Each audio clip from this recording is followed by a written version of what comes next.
Hai Curly Beauties, balik lagi sama Sisi di Curly Concept YouTube channel. Yang belum subscribe, jangan lupa buat subscribe dulu ke channelnya Curly Concept. Nyalain juga ya notifikasinya, karena channel ini akan ngebahas serba-serbi tentang rambut keriting, produk-produk yang dipakai dan juga teknik-teknik untuk merawat rambut keriting kamu. Dan channel ini juga akan jadi tempat sharing buat semua Curly Beauties yang ada di Indonesia.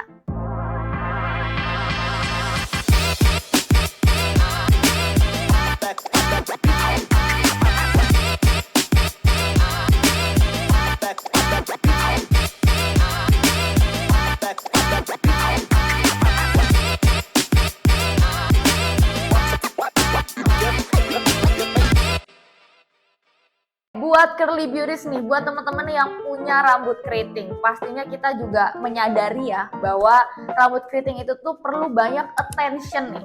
Dan mungkin masih banyak dari kalian yang bingung, kenapa sih punya rambut keriting itu harus pakai produk atau alat-alat yang spesial, produk-produk yang khusus gitu.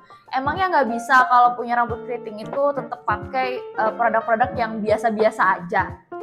Nah, kalau misal kalian masih bingung dan penasaran ya kenapa rambut keriting itu perlu pakai produk-produk yang memang khusus, di video kali ini aku bakal ngebahas semua hal tentang curly hair products dan juga bahan-bahan penting yang terkandung di dalamnya. Nah, ayo kita langsung masuk aja ke produk yang pertama. Jadi curly hair product yang pertama adalah shampoo.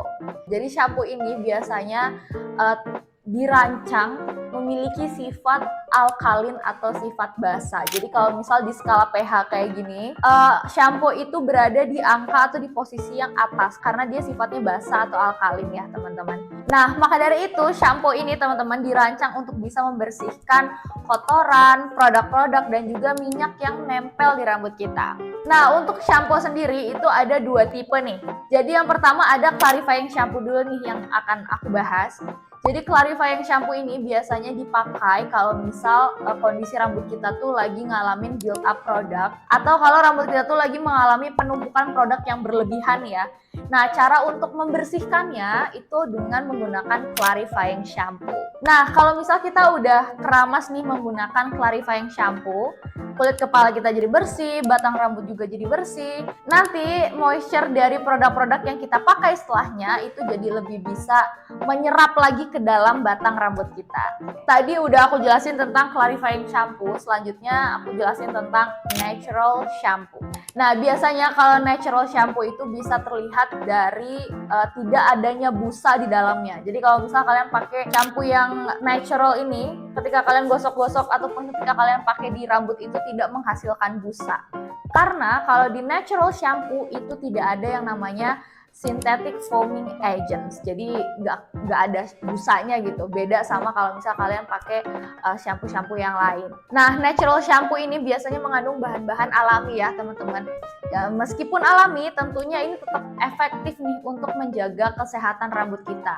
Karena dari natural shampoo ini bisa memberikan vitamin, mineral, terus juga memberikan ekstrak minyak alami ke dalam rambut kita.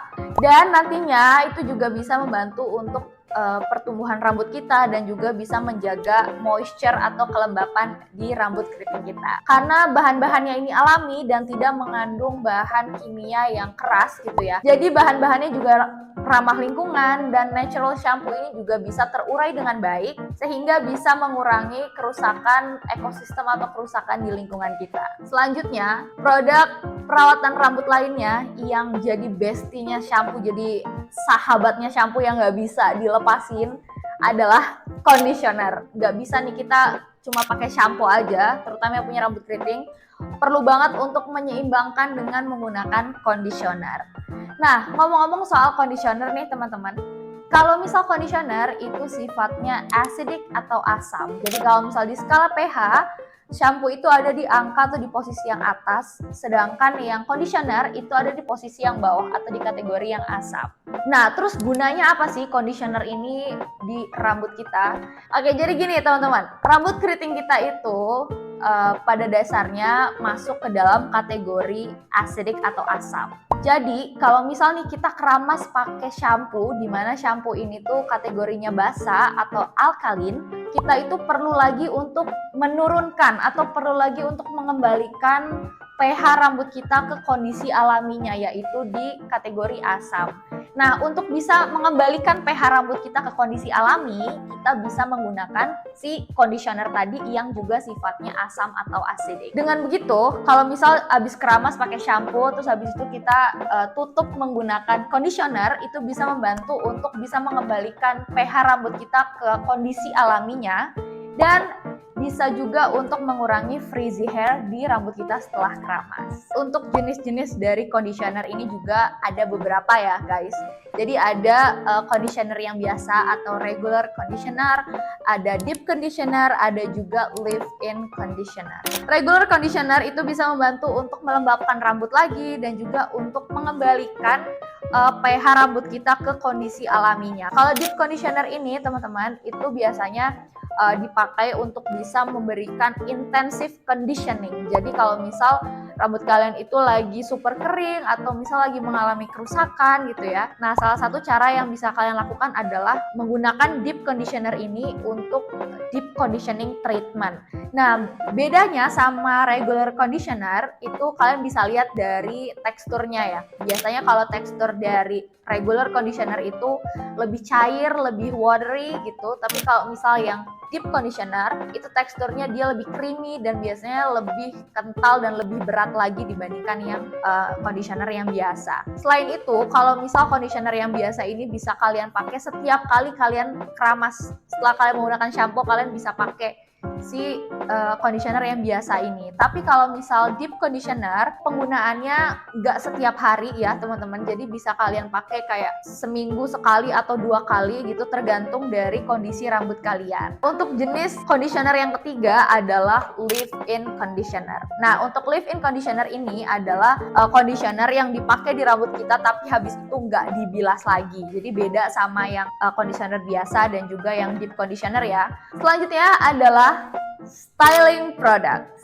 Ya, kalau kalian punya rambut keriting, pasti setelah keramas, rutinitas selanjutnya adalah styling atau menata rambut, membentuk pattern atau pola rambut kita biar lebih kelihatan terdefinisi. Nah, untuk mencapai itu, kita perlu menggunakan styling produk ya namanya. Oke, jadi untuk styling produk ini juga banyak bentuknya ya, banyak jenisnya nih teman-teman. Ada styling cream, ada styling gel, ada juga hair mousse dan banyak lainnya. Nah, di sini aku bakal kasih tunjuk nih untuk 3 styling produk yang cukup sering aku pakai. Ada styling cream, styling gel, dan juga hair mousse. Nah, untuk pemakaiannya sebenarnya depends ya, tergantung sama tipe rambut kalian dan juga kondisi rambut kalian sendiri. Kalau misal kalian bertanya-tanya juga ya, sebenarnya styling products ini tuh bisa dikombinasiin apa enggak sih, atau cuma bisa dipakai sendiri aja gitu. Kalau aku pribadi, aku cukup sering untuk kombinasiin antara styling cream dan juga hair mousse. Jadi ini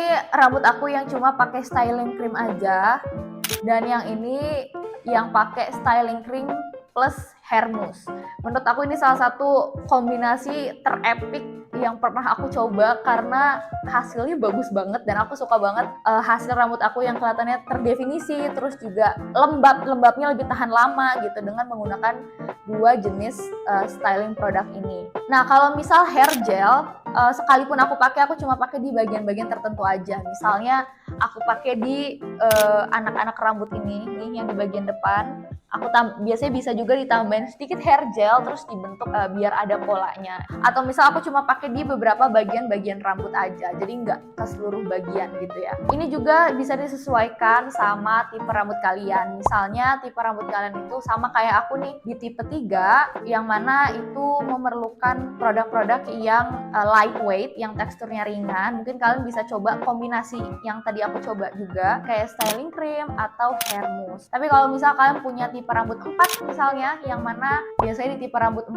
itu memerlukan produk yang teksturnya berat untuk bisa ngehold moisture di rambutnya, kalian bisa coba juga menggunakan styling gel. Oke, produk selanjutnya adalah hair oil. Hair oil ini tuh multifungsi banget ya teman-teman, dan juga manfaatnya banyak banget. Dan aku pun biasanya setelah styling dan setelah dikeringin gitu rambutnya, ada beberapa bagian rambut yang kerasanya itu kaku gitu ya. Nah, di situ aku bisa tambahin hair oil biar rambutnya itu kerasa lebih lembut dan bisa menambahkan kilau ke rambut aku. Selain itu, hair oil ini juga bisa membantu untuk mengurangi frizzy hair, bisa juga dipakai untuk proses detangling nih teman-teman. Jadi sebelum kalian nyisir rambut, sebelum diuraikan rambutnya, kalian bisa tambahin hair oil dulu nih di rambut kalian biar pas proses detangling itu jadi nggak sakit. Hair oil ini juga bisa dijadikan salah satu bahan tambahan ya teman-teman untuk treatment rambut. Misalnya untuk DIY hair mask atau deep conditioning, bisa juga untuk dipakai ke hot oil treatment misalnya, dan banyak lainnya. Hair oil ini juga punya banyak teksturnya yang beda-beda, terus juga jenisnya beda-beda ya teman-teman. Jadi kalau kalian mau pakai hair oil, kalian bisa sesuaikan dengan kondisi rambut kalian atau penggunaan yang akan kalian lakukan. Untuk jenis-jenis dari hair oil ini juga banyak banget, tapi aku akan sebutkan beberapa aja ya. Ada coconut oil, ada almond oil, ada castor oil, ada juga avocado oil, dan macem-macem banget ya teman-teman. Kalian bisa coba riset sendiri lagi terkait macam-macam hair oil yang dijual di pasaran misalnya. Kita next ke produk selanjutnya. Produk selanjutnya adalah heat protectant. Jadi heat protectant ini teman-teman adalah produk-produk yang dipakai untuk mengurangi kerusakan pada rambut sebelum kalian menggunakan alat styling yang mengandung panas. Nah, biasanya heat protectant produk ini bentuknya ada yang kayak hairspray, krim, hair serum, dan juga ada juga yang bentuknya kayak hair oil. Itu tadi beberapa jenis curly hair product ya. Dan mungkin kalau teman-teman yang belum tahu bisa simak lagi penjelasan aku tadi biar nanti kalian bisa lebih tahu juga produk-produk apa aja sih yang perlu kalian punya untuk merawat rambut keriting kalian. Oke, Curly Beauties, jangan lupa buat like video ini, subscribe juga ke channelnya Curly Concept. Jangan lupa nyalain notifikasinya, and I'll see you soon in another video. Bye-bye!